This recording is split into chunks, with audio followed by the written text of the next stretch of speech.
What's going on, good people? Happy Tuesday to you. It's Tuesday and it's cold down in Louisiana, but here we are nonetheless. Lance, how you doing today, man?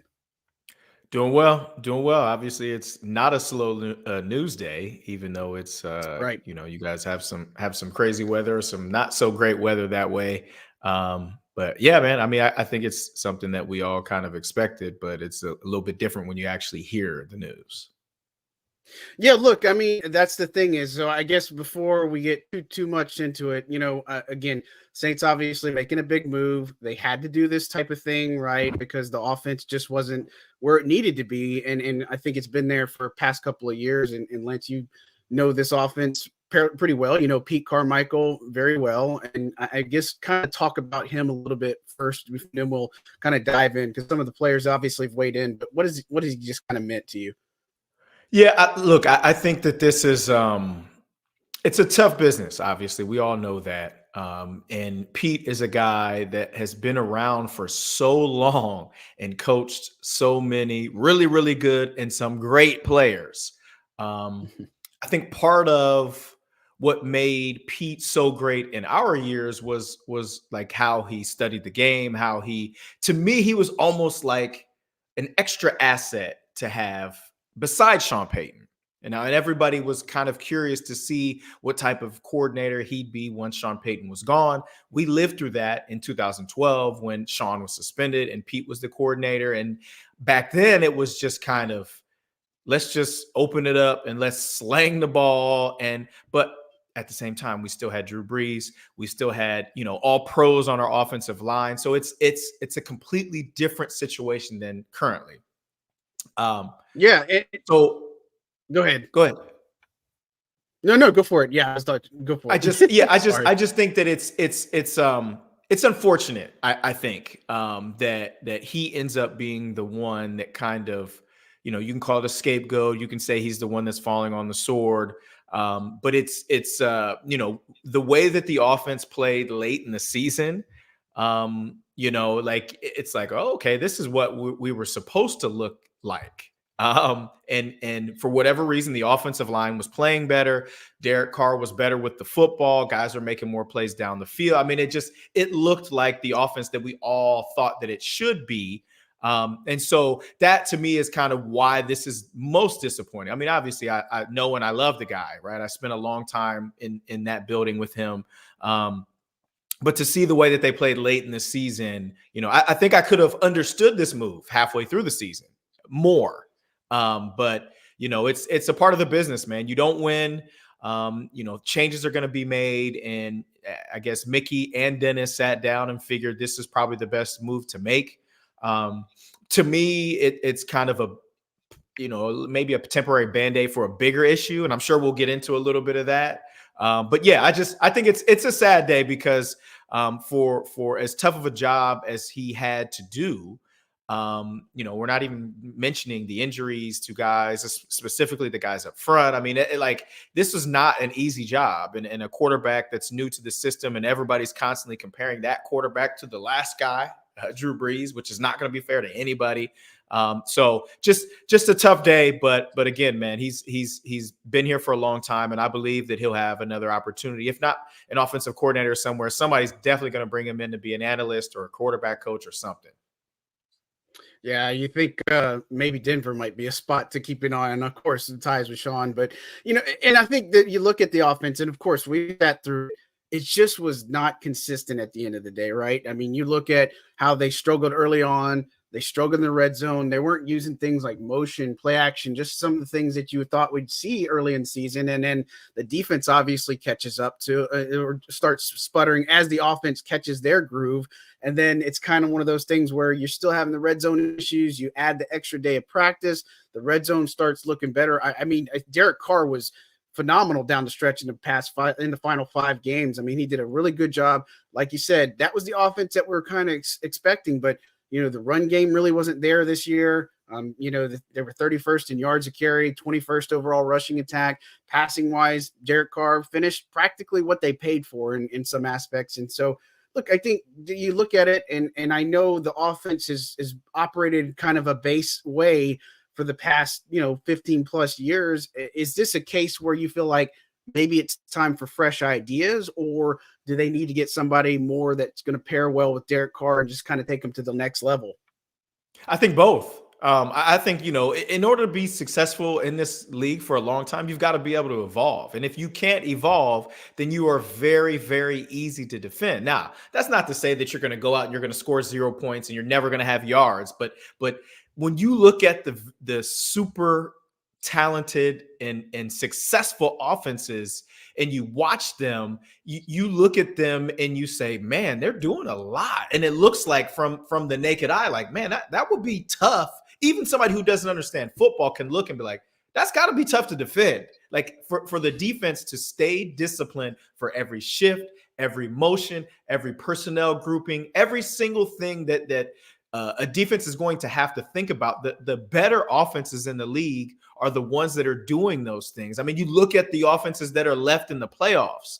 I mean, those are the teams that they have some pretty cool things that they're doing offensively, and it's got to drive defensive coordinators crazy. And then I also think that, getting a fresh face in, somebody with maybe a little more, I'm not even going to say authoritative, but a little more extroverted personality, because Pete wasn't that. He's very introverted. He's a very smart and bright guy, but he's very quiet and keeps to himself. And, I think especially in modern NFL football in general, with the personalities that the young people have these days, there needs to be an equally personality person leading them.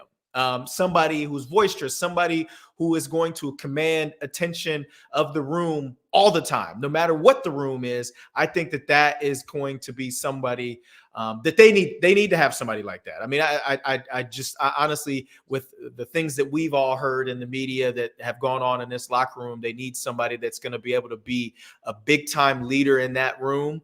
And not to say that Pete's not a big time leader, he just has a different personality, and it's tougher to lead guys with big personalities if you don't have one yourself. And I even feel like that a little bit towards Dennis as well. I mean, I feel like Dennis is a great defensive coordinator. He's a guy that's, earned his stripes in this league. But I feel like he's a little more mellow. And for an organization that was used to having Sean Payton for so long, it's hard to get that change. And if the fans and the media are feeling that change, I can only imagine what the players are feeling like in that locker room on a daily basis.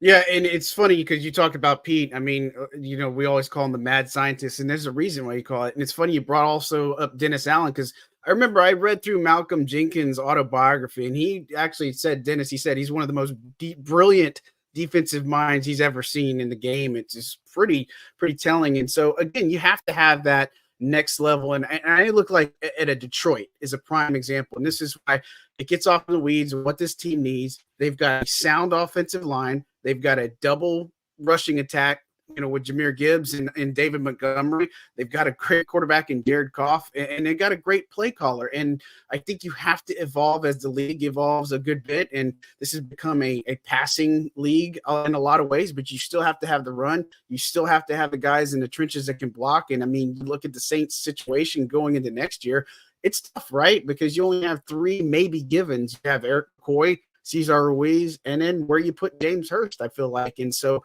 there's going to be a lot of questions for this team to answer in the offseason. But offensive coordinator, obviously the first domino to fall for this team, and they've got to figure this thing out. And so now you're looking at where you got all these all this coaching talent that's out there.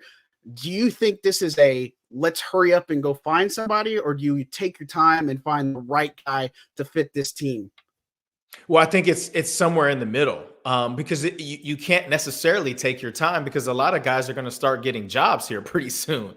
But you do want to get it right. You do want to find the guy that fits the vision, I guess. What is the vision for this offense? What, these are the players that we have. Where do we see this offense going? And what are the things that we want to try to do?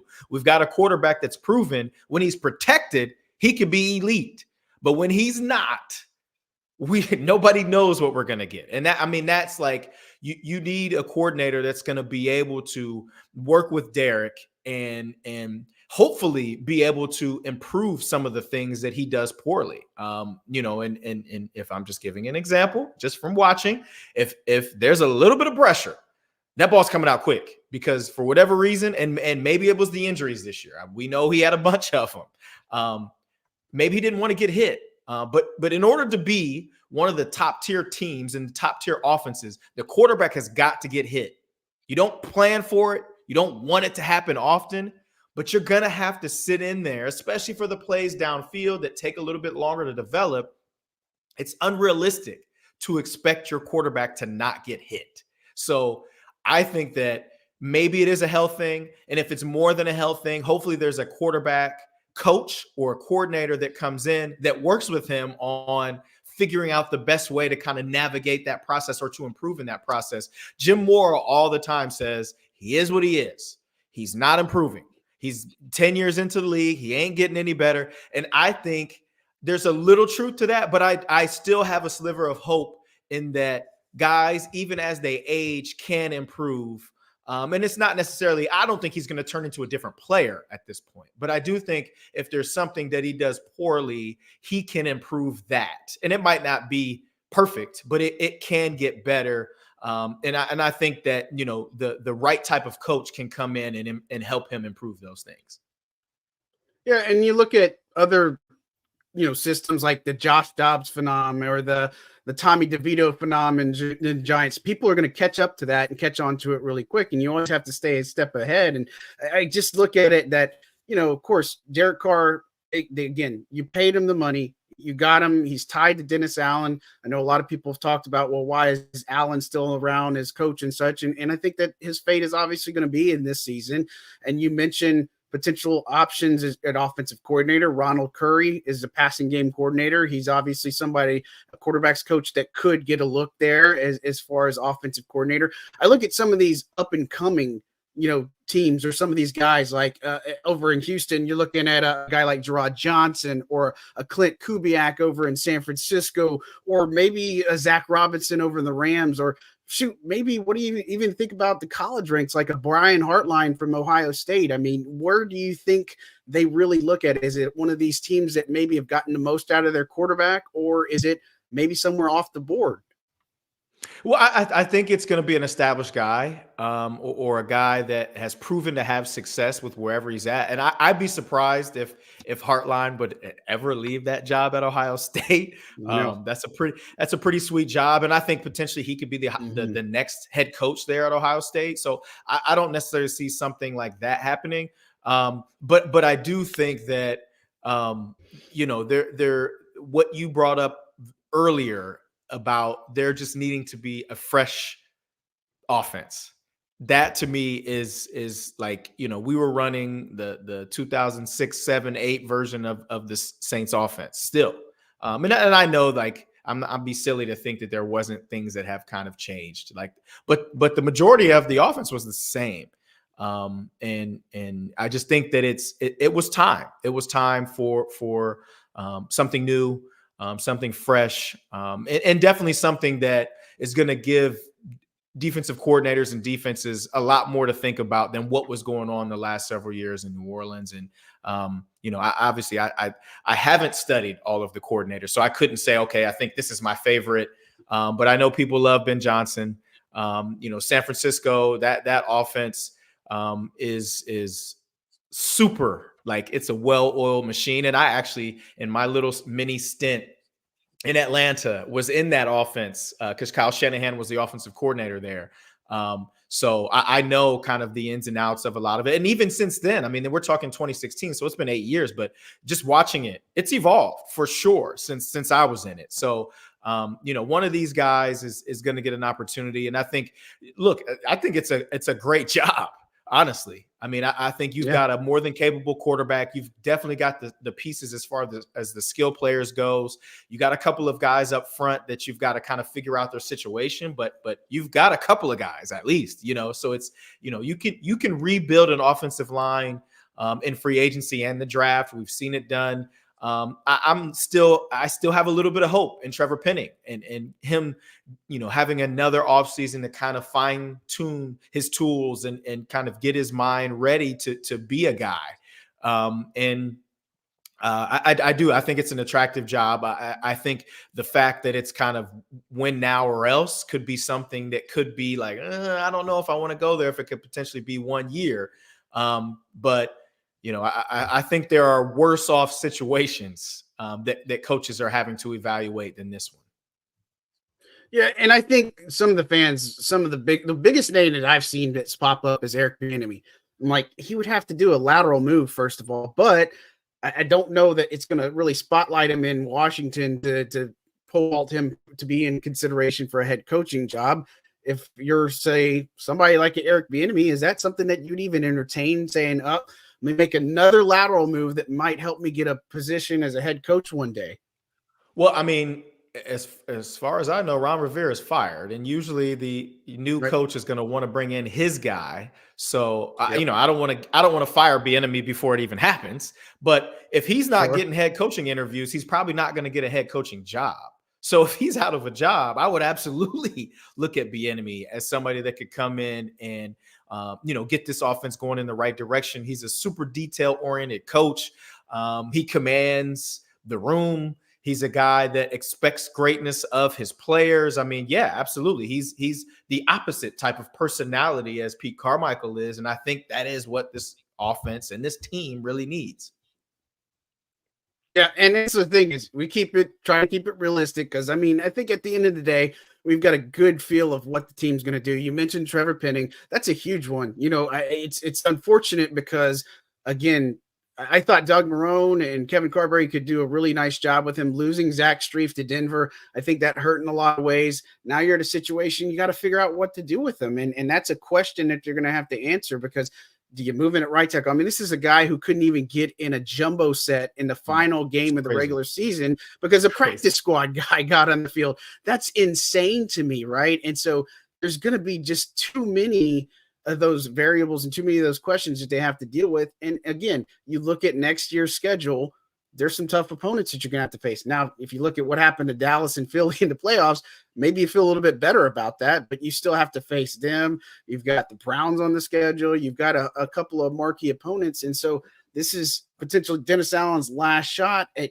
getting this team where it needs to go because look, you can't feel good about 9-8. You can't feel good about, well, we ended the season on a high note. Your goal was the NFC South and the playoffs, and they didn't achieve that. And that was supposed to be the goal all along. And so I think they have a tough road ahead. They've got some things to deal with free agency, but I think they've got to rebuild in some aspects that offensive line.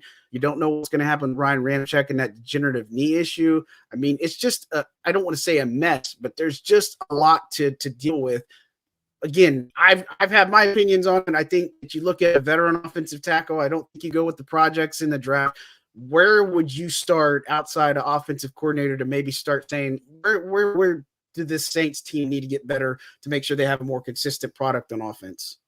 Well, I think it starts with the salary cap situation, right? Like you that would allow you to figure out where exactly you could go. I mean, you don't know how much money you have to spend because you haven't had these restructures. You haven't figured out what you're doing as far as contract extensions goes for current guys. I mean, it's going to be a tough situation, but I absolutely believe that it would be a veteran tackle. I mean, because as of today, we don't have a starting tackle, right? Like Penning is a guy that couldn't get on the field, and Ramczyk could potentially career be over. So you definitely need to start there. It's got to start up front with this offensive line. I mean, like I said, we've got skill guys, plenty of skill guys. I mean, especially looking at what Kendre was able to do, specifically in the last game of the season, like, okay, this guy's got some juice. Like he finally looks healthy and he looks like a guy that we can build from. You got to figure out some contract situations with guys. There's some potential free agents with agencies situations with guys. So, but I agree with you. It starts up front. Like we've got to solidify that offensive line because again, we saw how Carr struggled when he wasn't protected. And then we saw how great he was down the stretch when the protection improved. Is it a situation where you give Andres Pete a team-friendly deal to come back because he looked good at tackle actually down the stretch? It's some of those situations are going to come up. Maybe he feels like he wants to go somewhere else and play guard. I mean, we don't know, but I do believe that it starts up front We've got depth at the other positions, the receiver, running back, tight end positions. And, obviously we've got, a quarterback. So we'll see what happens. Yeah, a couple more for Lance Moore. And definitely want to respect your time. He's got to get out of here soon. But as we answer a couple of questions here on Boot Crew, brought to you by DraftKings, I want to get to this question by John Butler. It says, how much do you think the new offensive coordinator will play into any free agents like Mike Thomas' decision on whether he comes back or goes elsewhere? Do you think that's a viable thing, or do you think that he's probably done in New Orleans? It could be. I mean, if there's some sort of link there, some sort of commonality, we know somebody that coached here or played for this guy, or maybe he could potentially be a fan of the offense that the offensive coordinator runs. Maybe the offensive coordinator reaches out to Mike and says, "Hey, man, I'm thinking about taking this job. Are you going to be around? I'd love to have you." I mean, it could be one of those situations. I mean, this is pro sports and people talk. So I don't think that he's completely done. Again, I'm not in the building, so I don't know all of what's going on around the building. I don't know how the front office has felt about some of the situations that have happened with Mike this season. I don't know how Dennis feels about Mike personally, right? But I think it'd be foolish to think that just because the season didn't go the way that it went, that it's, he's done and he's not coming back. I think that the right person could potentially, bring him back. Yeah, and here's another one too. I mean, I definitely agree. I don't think the door's shut, but they have a lot to navigate in the salary cap, and they always do. But it's not as hard as it always is made out to be. But the question is, are you going to be committed to some of these veterans, or you can be committed to it one more year? And I think a lot of these guys are going to be the same. Just another question here is, because a lot of people felt on one side or the other, why is Dennis Allen's job safe? What is your thoughts? And I'll give mine to kind of wrap up for today. Yeah, I think part of it is loyalty. The organization itself is very, very loyal. And I think they're realistic as well. Like they understood the tough things and situations that this team had to navigate throughout this season. And at the end of the day, I mean, obviously winning the division and making it to the playoffs is the goal. It's not the ultimate goal. The ultimate goal is to win the Super Bowl. But I think that he did a decent job, but not the job that everybody was expecting. I mean, a lot of the times the coaches that get fired are from the teams that only have a couple of wins. So to have a winning record and to show improvement from the previous year, I think that gives you at least a little bit of hope. And I think hopefully with some of the right offensive hirings and the rest of the situation going on with free agency, the draft, et cetera, hopefully this team can be ready to take the next step next season, and then we go from there. Yeah, I mean, it's as simple as saying it's playoffs or bust. I mean, do you think it's just you got to make it and win the division, or do you have to go and get a postseason win too? What do you think on that? No, I mean, baby steps. we got to be realistic, and I think even with a great draft class and some good free agents coming in, I still think we're still going to be a little bit behind the elite teams. But I think winning the division and making it to the playoffs is a realistic expectation, and I do believe that if we don't do that next year, or maybe not even win the division, but make the playoffs next year, if we don't make the playoffs, I do believe there will be bigger changes. Yeah, no, I agree. And you look at coaching, and look, I say this, but I think if you had a different coaching staff on this roster, I think I see a 10 to 12 win team that's in the playoffs too. And that's not a shot. I just think that a lot of the preparation does go a lot on the coaching staff. And, it's imperative that they get this thing right, because again, coaching is going to spell the difference of a win or a loss. And when you see the pre-snap penalties, when you see inconsistencies or struggles here, or you don't see this team playing in sync, I mean, I feel mostly that's an indication on coaching, but because they're executing the players, that is, or executing the game plan, and you got to get somebody that's going to be able to put you in a position to do that. They got to figure this thing out for sure. They're going to hopefully figure this thing out there, and it's a lot to do, but I think for fans, there is some encouragement. There is some light at the end of the tunnel. And look, if they don't get it this year, they may strip it down and try to do something different the following season. But, they're committed to Dennis Allen. That was kind of always thing I was told back over a month ago, and have been kind of putting it out there as well. But, they do have loyalties there. They do believe in him and everything he's done for the franchise. And a lot of times there are players that do have a lot of respect for Dennis Allen too at the end of the day. So again, it's not just a whim or anything like that, but they have to produce. Any parting thoughts before you get out of here, Lance? No, you hit the nail on the head. And I think just to piggyback off of the pre-snap penalties, the silly mistakes that seem to continue to rear their ugly heads. Mike Tomlin used to always say, you're either coaching it or you're allowing it. So hopefully the staff, the old and the new, will learn from that and kind of button those things up so that those things don't pop up again into the 2024 version of our Saints. All right. Yes or no? Mike Tomlin, is he back with the Steelers next year since you brought him up? For sure. Yes. Yeah, I think so. I saw everybody made it out. It's like Mike Tomlin bleeds black and gold over there, black and yellow. Right. So for sure. Well, Lance, appreciate your time as always. We're going to have plenty more to talk about on the Saints offense and all the moves that are made. Again, they obviously fired Pete Carmichael, got rid of Cody Burns, wide receiver, and Bicknell as far as offensive assistant. A lot of things to go. We didn't talk about half of the things that we could. Plenty more to come on Boot Crew. Thanks for tuning in, everybody. Stay tuned. And thanks again to DraftKings Sportsbook for producing today's show. Take it easy, guys. DraftKings Sportsbook, an official sports betting partner of the NFL playoffs, is bringing you an offer that'll help make the playoffs electrifying. New customers can bet $5 on any game and get $200 instantly in bonus bets. Download the DraftKings Sportsbook app now and use code BOOT. New customers can bet just $5 to get $200 instantly in bonus bets. Only on DraftKings Sportsbook with code BOOT. The crown is yours. Gambling problem? Call 1-800-GAMBLER. Must be 21 or older in most eligible states, but age varies by jurisdiction. See DraftKings.com/sportsbook for details and state-specific responsible gambling resources. Eligibility and deposit restrictions apply. Bonus bets expired 168 hours after issuance. Terms at sportsbook.draftkings.com/.